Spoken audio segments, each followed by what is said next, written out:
Pemirsa, terima kasih Anda masih bersama dengan kami dalam Berita Papua hari ini.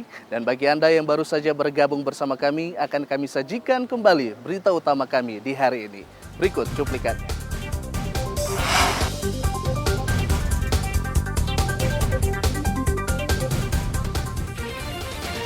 Pecah ban, truk yang mengangkut 25 orang terbalik di Mimika, 5 penumpang tewas. Diduga karena korsleting listrik, 4 rumah toko di Timika ludes terbakar.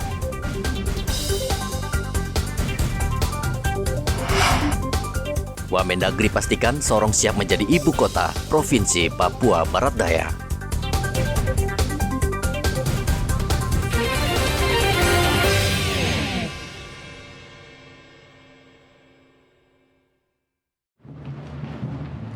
Wamendagri bersama anggota Komisi 2 DPR RI serta penjabat Gubernur Papua Barat melihat dari dekat kesiapan Provinsi Papua Barat Daya yang baru saja disahkan.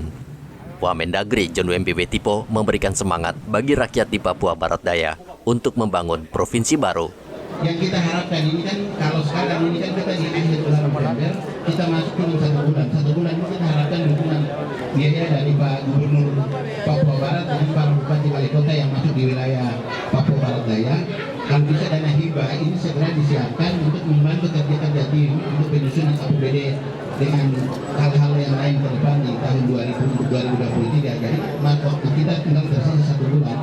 Nah, tidak ada anggaran yang dialokasikan dari Kementerian Keuangan untuk proses di akhir tahun ini.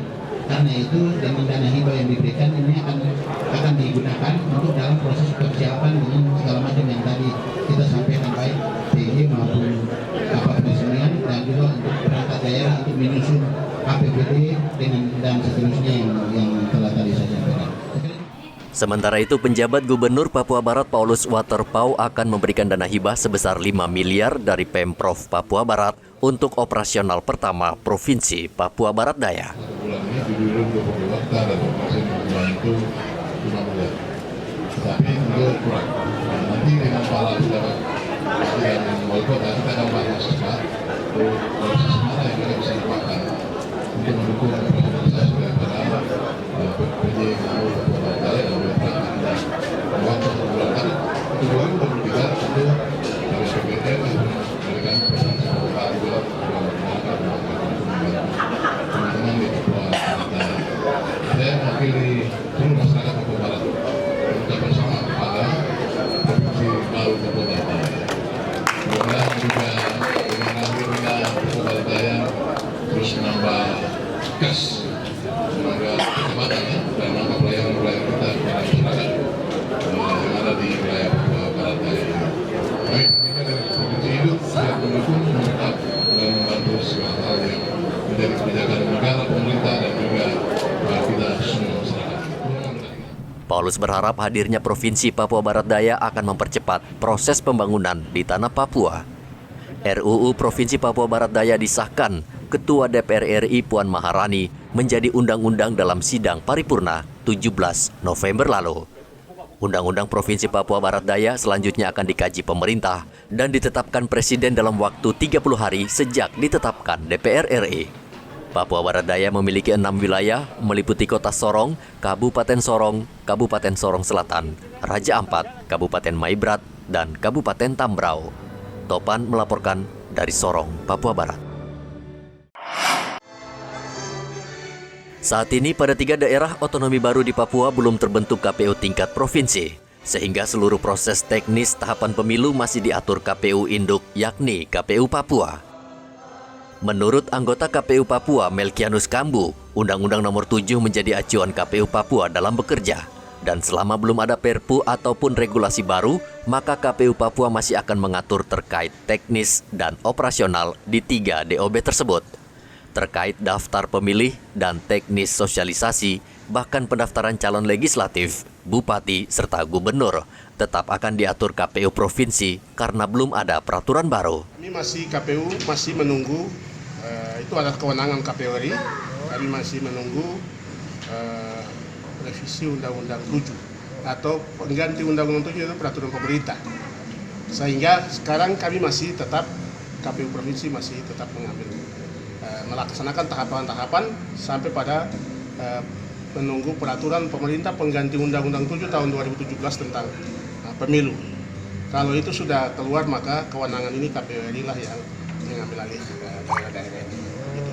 Ya, kalau peraturan pemerintah belum keluar, pengganti Undang-Undang 7, maka KPU Provinsi masih melaksanakan tahapan-tahapan di 3 DOB ini, masih satu provinsi.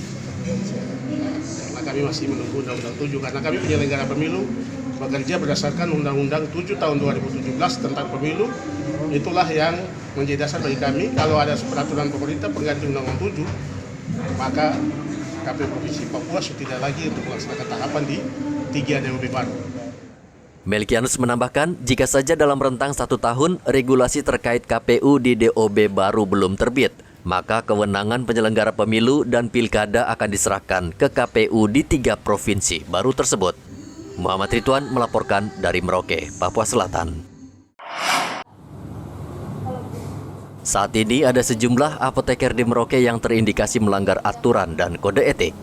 Ketua Ikatan Apoteker Merauke yang baru terpilih, Rena Datu, meminta apoteker tersebut mendapat teguran keras agar kejadian tidak terulang lagi. Rena Datu mengatakan salah satu program yang akan dicanangkan pengurus baru apoteker adalah pengawasan dan pembinaan bagi apoteker agar mereka bekerja profesional. Intinya kita sekarang lebih pada pembinaan sejawat kita apoteker dengan sambil melakukan pengawasan, dengan tetap ada teman-teman dari Balai POM yang juga mendampingi untuk melakukan pengawasan. Nah, untuk apoteker-apoteker yang bermasalah, Bu, pada sebelum-sebelumnya ini apa nanti programnya Ibu ini? Sebenarnya tidak dimasalahkan, kita tetap harus sambil menyelidiki dari kedua belah pihak kesalahannya di mana ya. Apakah ini harus membutuhkan kesalahan yang misalnya harus kita tindak lanjuti, nanti akan ditelusuri. Setidaknya saat ini ada 10 apoteker yang bekerja di sejumlah apotek di Merauke terindikasi melanggar aturan atau kode etik apoteker. Pelanggaran yang dilakukan bermacam-macam, mulai dari memajang obat dengan dosis tinggi di etalase, serta penyimpanan obat-obatan yang tidak sesuai standar. Muhammad Ridwan melaporkan dari Merauke, Papua Selatan. Pemirsa, informasi tadi mengakhiri jumpa kita dalam Berita Papua hari ini. Saya Heri Orun, mewakili seluruh kerabat kerja yang bertugas, mengucapkan terima kasih untuk kebersamaan Anda. Selamat pagi, selamat beraktivitas, dan Wanyambe.